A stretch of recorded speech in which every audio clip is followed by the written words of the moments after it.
So here's a question mark when it comes to pricing, which is who's influencing who in a meeting? And I bring this up to you in a meeting with the seller.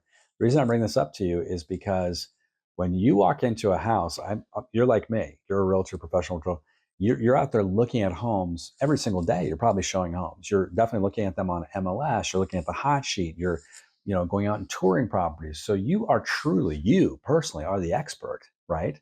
And sometimes we don't put that label on ourselves, but we are the expert. That's why people hire us and pay us tens of thousands of dollars, because we're the expert in the market. So when we walk into a house, we all have a gut number, and our gut number is generally pretty accurate.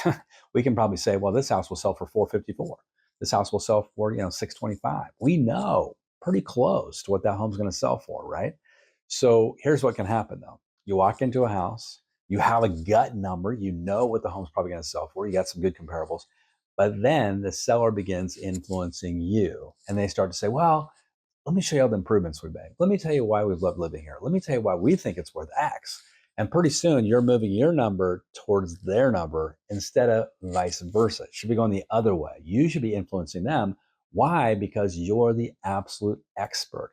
So this is absolutely critical for you to make sure you get a price that you can actually sell the property for.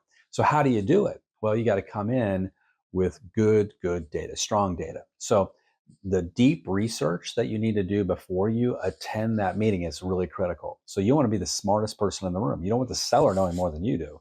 How do you do deep research on each listing? Well, you're going to dive into systems like NARRPR.com. Create that 81-page report they have for pricing home. Look at the neighborhood report they can also give you.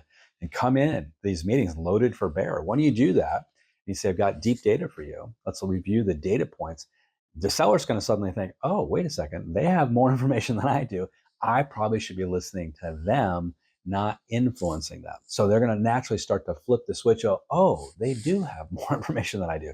A weak agent comes in with very little data, maybe a yellow legal pad, and they get the price wrong all the time. So we got to dive in. Something else you can do is go out and tour all the active listings in the neighborhood. You can call all the listing agents who recently sold a property in the neighborhood, right? So we can dive in. We can look at the assessment maps, I should say. We can look at the permits that have been pulled on the house. We can do a deep dive on this property before we ever arrive. So that deep research will show up in our conversation with the seller and help us influence the seller. Really powerful. Guys, if you want more ideas like this, join us over eRealEstateCoach.com. Check out the Path Performance Coaching. Only $1 for your first month, and it's one of the most powerful coaching programs in the country. Tons and tons of ideas, hundreds of lead generation strategies for you over there. Have a great day. Good selling. Hope to see you at eRealEstateCoach soon.